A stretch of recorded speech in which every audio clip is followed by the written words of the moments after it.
చూసిన నేను మొన్న నువ్వు గట్టిగా కార్పొరేషన్స్ అవి ఏమో అడగలేదా మిమ్మల్ని?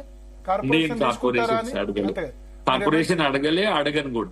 ఎందుకంటే మనల్ని మనం మరీ అంత తక్కువ చేసుకోవడం కూడా అంత తక్కువ అంటే కార్పొరేషన్ చైర్మన్ అంత తక్కువ అని కాదు.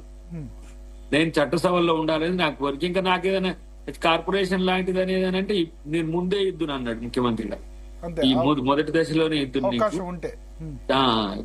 అంటే నేను కార్పొరేషన్ లో కూడా సెకండ్ లిస్ట్ లో ఇచ్చే పరిస్థితి లేదు కాబట్టి నేను కార్పొరేషన్ తక్కువ చేయను, కానీ నేను చట్టసభల్లో ఉండాలనేది లక్ష్యం ఉంది. కాకపోతే నెక్స్ట్ దట్స్ ఇట్ అంతే. కాకపోతే మరి దయాకర్ మరి నన్ను నేను అంత తక్కువగా చూసుకోవడం అనేది కూడా నాకు నేను మోసం చేసుకున్నట్టు, అది పద్ధతిగా కూడా. హైకమాండ్ సంబంధించి చాలా సర్ప్రైజింగ్ డిసిజన్స్ ఉంటాయి. ఇప్పుడు ఎగ్జాంపుల్ కేవీపీ రామచంద్రరావుకి 2008 వరకు రాజ్యసభ దొరకలేదు. 2004 నుంచి రాజశేఖర రెడ్డి ట్రై చేసిన అట్లా ఈక్వేషన్ టైంకి ఎవరో ఒకళ్ళది పేరు వస్తూ ఉంటది. సో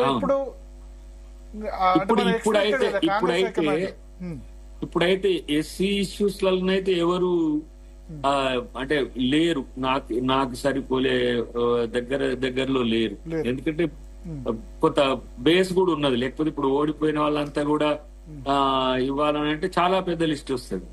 సో 2 అవకాశాలు ఇవ్వడం అనేది ఇప్పుడు సాధ్యమయ్యేది కాదు. ఎందుకంటే నా లాంటి వాడు అసలు మామూలుగా ఐడియల్ గా ఉండడమే జనంలో ఇబ్బందికరంగా ఉన్నది. ఇప్పుడు ఇంకోటి హోదాతో మాట్లాడలేకపోవడం అనేది కూడా ఒక గిల్ట్ కూడా ఉంటది కదా. ఇప్పుడు కొత్తగా వచ్చి బయట నుంచి వచ్చిన వాళ్ళకి అవకాశాలు వచ్చి చాలా పెద్ద మాకంటే చాలా సబ్ జూనియర్స్ కూడా నేను చూస్తున్నా కదా. కానీ మా వ్యక్తిగత హోదాల్లోనే రాణిస్తున్నాం. ఇప్పుడు మీలాంటి వాళ్ళు మీడియా ప్రయారిటీ ఇవ్వడమైనా, మా వాయిస్ ప్రయారిటీ ఇవ్వడమైనా మేము చేసిన క్రెడెన్షియల్స్ తో వస్తుంది. కానీ ఇది నేను ఇప్పుడు ఆంధ్రప్రదేశ్ లో ఇప్పుడు మనోడు జీవి రెడ్డిదే ఇంతసేపు చెప్పింది కదా మీరు. మేము కలిసి ఉన్నోళ్ళు మనోనికి అక్కడ అవకాశం పక్కన పెట్టు.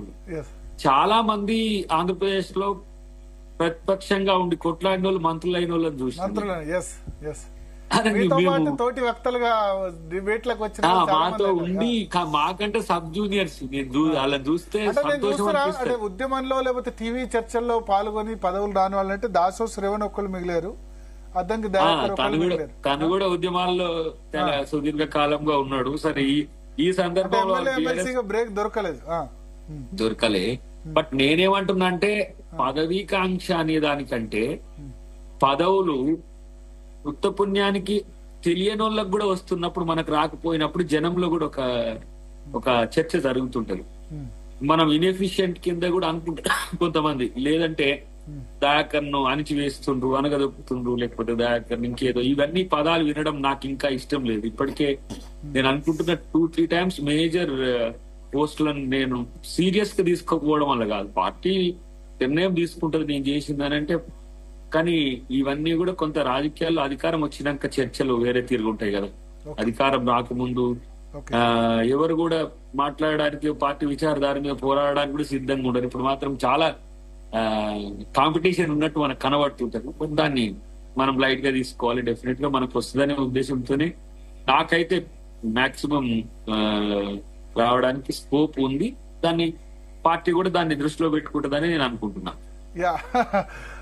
థ్యాంక్ యూ అద్దంకి దయాకర్ గారు. సో మొత్తానికి ఖచ్చితంగా అంటే మీడియా నుంచి, ఛానల్స్ నుంచి పోలు పెడితే ఎవరికి కాంగ్రెస్ లో ఎమ్మెల్సీ ఇవ్వాలంటే అద్దంకి దయాకర్ నెంబర్ ఖచ్చితంగా ప్రజా పోలు పెట్టా, మీడియా నుంచి పోలు పెట్టా ఖచ్చితంగా అద్దంకి దయాకర్ అయితే కాంగ్రెస్ పార్టీ. ఒకటి మాత్రం చెప్పాలి చివరిగా భరత్ భాయ్, ఇప్పుడు 20 years of political and public life లో ఏ చిన్న పదవి లేకుండా కూడా మనం ఇప్పటి వరకు ఉండగలిగినాం ఒకటి. రెండవది, ప్రజల్లో నాయకులుగా మనం ఉండాలని కోరుకుంటున్నప్పుడు అవకాశం అందిపుచ్చుకోకపోవడం కూడా మనదే తప్పు అనే స్థితికి వచ్చింది ఇప్పుడు నా విషయంలో. కాబట్టి డెఫినెట్ గా ఈ సందర్భాన్ని చాలా ఎఫెక్టివ్ గానే నేను వినియోగించుకునే ప్రయత్నం అయితే చేస్తా. పార్టీ కూడా ఆ దిశగానే ఉందని నాకున్న సమాచారం. Right, all the best Addanki Dayakar గారు. చూద్దాం మార్చి 20వ తేదీ అంటే మార్చి 10వ తేదీ తెలిసిపోతుంది నామినేషన్ సంబంధించి. సో రెహానా అంటే ఇంకా